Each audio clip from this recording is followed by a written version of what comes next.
Whew. Ladies and gentlemen, distinguished guests, faculty members, and graduates, I am really thrilled to be here today, and thank you so much for the generous invitation to speak to you today. First, my sincere congratulations to the 250 students here today who have dedicated their minds, their bodies, and their souls over the past several years to the enormous task of earning a degree. You can now take a breath. A new chapter begins, as your banner says, so take a breath.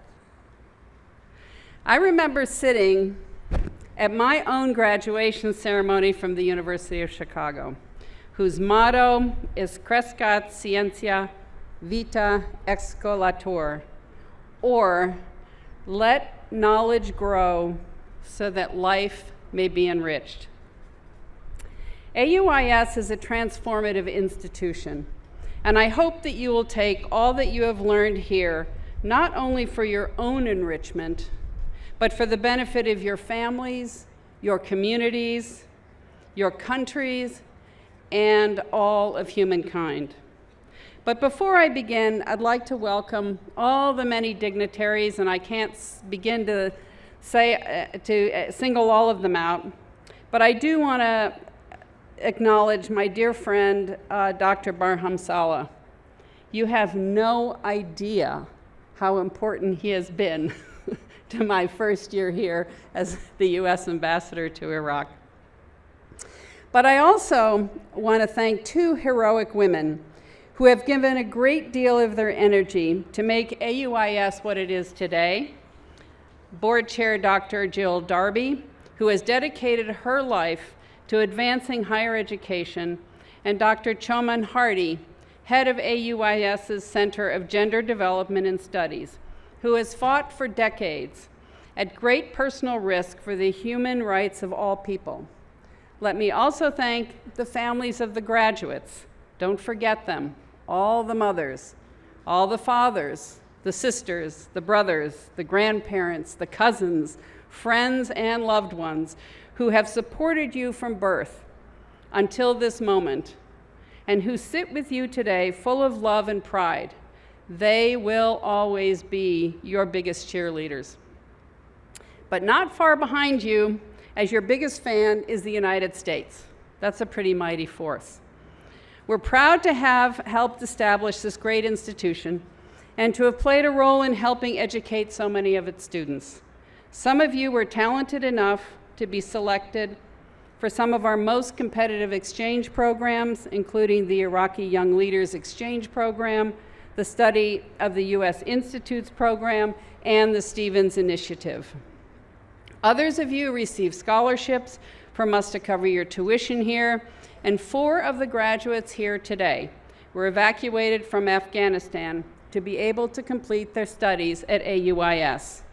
Today's momentous occasion marks not only the culmination of years of hard work and dedication to you, the graduates, but also symbolizes the power of education in shaping the future of a nation. As graduates of an American university, you have some unique advantages. You have received an education that fosters critical thinking, embraces diversity, and encourages innovation.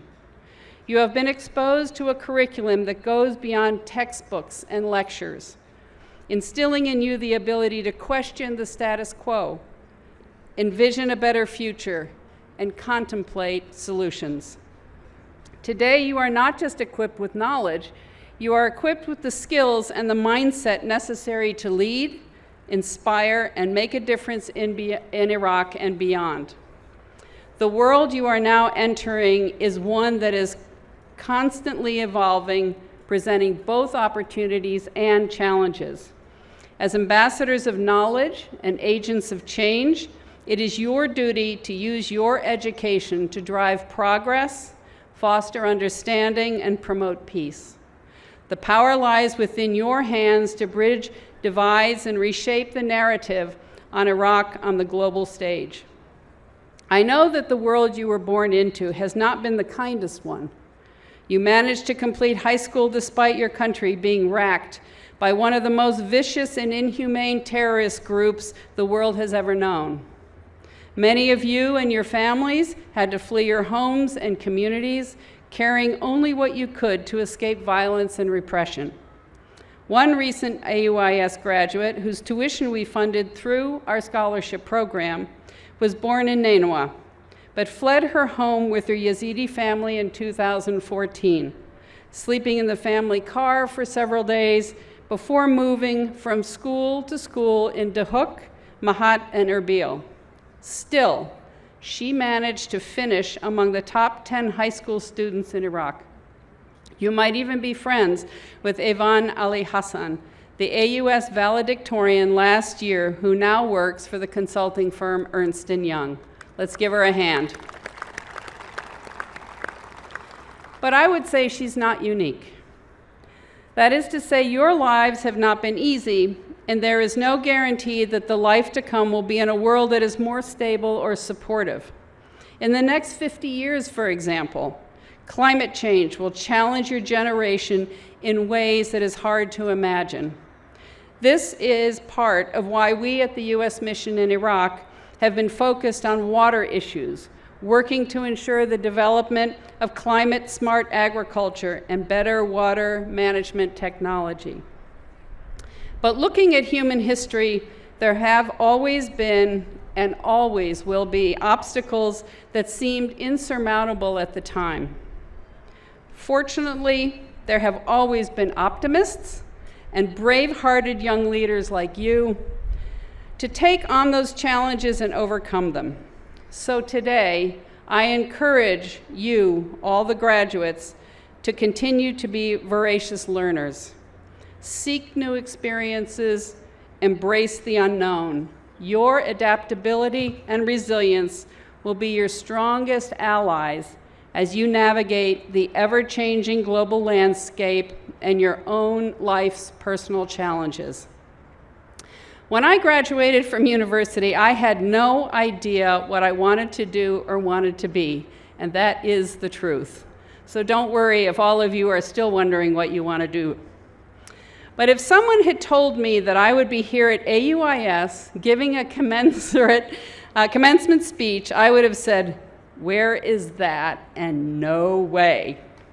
But here I am, many decades later, and that, my friends, is the journey of life and how you navigate all the challenges and opportunities that life puts in front of you to find yourself in a fantastic place doing something you never thought you would.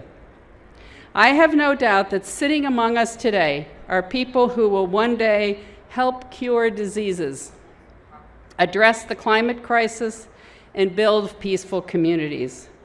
Looking out at this audience, I ask myself, who among you will invent new technologies for communication, for space exploration, for renewable energy, or for eradicating hunger? It is indeed yet to be seen.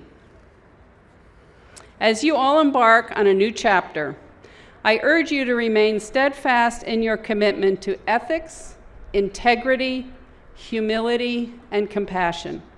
The choices you make, the actions you take, and the values you uphold will shape not only your personal success, but also will have an impact on your family, your community, and your country. Embrace diversity, embrace inclusivity, and be champions of equality. Respect and celebrate the rich tapestry of cultures, religions, and traditions that make Iraq and other parts of the world such a vibrant and remarkable nation. In conclusion, graduates, I stand here today with great optimism for the future of Iraq, in no small part because of students like you. As you step out into the world, remember the United States and the international community stand ready to support you in your endeavors. So congratulations, class of 2023. The world awaits your brilliance, your compassion, your unwavering determination, and may your future be filled with success, love, and fulfillment. Thank you, congratulations, and best wishes.